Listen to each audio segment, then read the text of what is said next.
Congress BRS తీరుతో కృష్ణా జలాల విషయంలో రాష్ట్రానికి అన్యాయం జరుగుతోందన్నారు బీజేపీ ఎమ్మెల్యేలు. బీఆర్ఎస్ అవినీతిపై గతంలో సీబీఐ విచారణ కోరిన సీఎం రేవంత్ రెడ్డి ఇప్పుడెందుకు మాట్లాడడం లేదని ప్రశ్నించారు. కాంగ్రెస్ బీఆర్ఎస్ మధ్య అంతర్గత ఒప్పందం ఉందని ఆరోపించారు. లోక్సభ ఎన్నికల కోసమే కేఆర్ఎంబీ పేరుతో డ్రామాలాడుతున్నారని మండిపడ్డారు.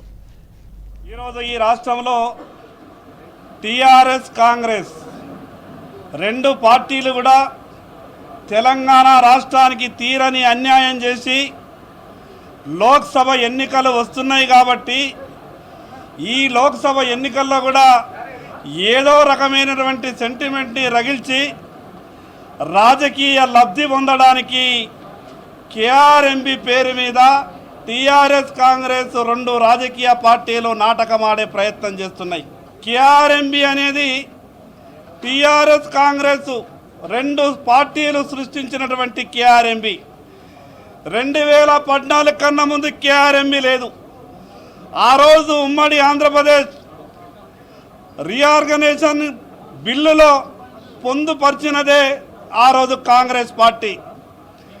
టీఆర్ఎస్ పార్టీ చాలా గొప్పగా చెప్పింది, తెలంగాణ రాష్ట్రానికి చావు నోట్లో తలకాయ పెట్టి తెలంగాణ రాష్ట్రాన్ని సాధించినామని కేసీఆర్ గారు మాట్లాడితే భవిష్యత్తు తెలంగాణకు ఏమేం కావాలో బిల్లులో అన్ని విషయాలు పొందుపరిచినాము, అన్ని విషయాలు నేను దగ్గరుండి రాయించిన అని చెప్పిండు ఆ రోజు కేసీఆర్ గారు. మరి బిల్లులో దగ్గరుండి మీరు రాయించినప్పుడు 2014లో రీఆర్గనైజేషన్ బిల్లులో గతంలో ఆంధ్రప్రదేశ్ రాష్ట్రానికి 812 టీఎంసీల కేటాయింపులు జరిగినాయి కదా. గతంలో జరిగినటువంటి ట్రిబ్యునల్ల ఆదేశాలను వాటిని పక్కన పెట్టి మిగిలిన వాటికే తెలంగాణ రాష్ట్రానికి మరి జలాలని పంపిణీ చేయాలని ఆ బిల్లులో క్లియర్గా రాసి ఉన్నప్పుడు ఆ రోజు టీఆర్ఎస్ పార్టీ కనీసం పార్లమెంటులో మాట్లాడలేదు. ఈరోజు తెలంగాణకు న్యాయం చేయాలని కేంద్రంలో ఉన్నటువంటి నరేంద్ర మోడీ గారు భారతీయ జనతా పార్టీ ప్రభుత్వం 2023లో బ్రిజేష్ కుమార్ ట్రిబ్యునల్కి ఒక డైరెక్షన్ ఇచ్చింది.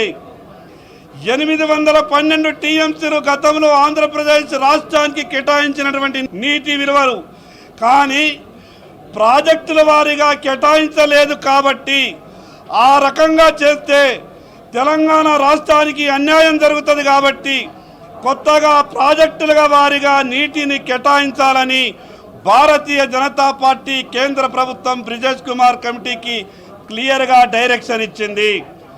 తప్పు చేసింది టీఆర్ఎస్ పార్టీ, తప్పు చేసింది కాంగ్రెస్ పార్టీ. ఈరోజు భారతీయ జనతా పార్టీ మీద ఏదో రకమైనటువంటి నెపం పెట్టాలని ఈ రకంగా రాజకీయ ఆరోపణలు చేసే ప్రయత్నం చేస్తున్నది. కాబట్టి మేము మొదటి నుంచి కూడా మాట్లాడుతూ ఉన్నాం, టీఆర్ఎస్ కాంగ్రెస్ పార్టీలు రెండు ఒక్కటే. ఎన్నికలు వచ్చినప్పుడు మాత్రమే వేరువేరుగా ఉన్నట్టు నటిస్తాయి, రాజకీయ ఆరోపణలు చేస్తాయి. అందుకే ఈ ప్రభుత్వాన్ని మేము డిమాండ్ చేస్తూ ఉన్నాం, అసెంబ్లీలో మీరు క్లియర్గా చర్చ పెట్టండి. టీఆర్ఎస్ చేసినటువంటి తప్పులను మేము ఎండగడతాం, కాంగ్రెస్ పార్టీ చేసినటువంటి తప్పులను ఎండగడతాం. పార్లమెంట్ ఎన్నికల్లో మోదీజీ గారి ప్రమజ్జనం సుస్పష్టంగా ఉన్నది. దాని నుంచి ప్రజల దృష్టిని మరల్చి బీఆర్ఎస్ వర్సెస్ కాంగ్రెస్ అనే ఒక హిడెన్ ఎజెండాతో ముందుకు పోతున్నారు. కాబట్టి దీన్ని ఎండగట్టే ప్రయత్నం చేస్తాం.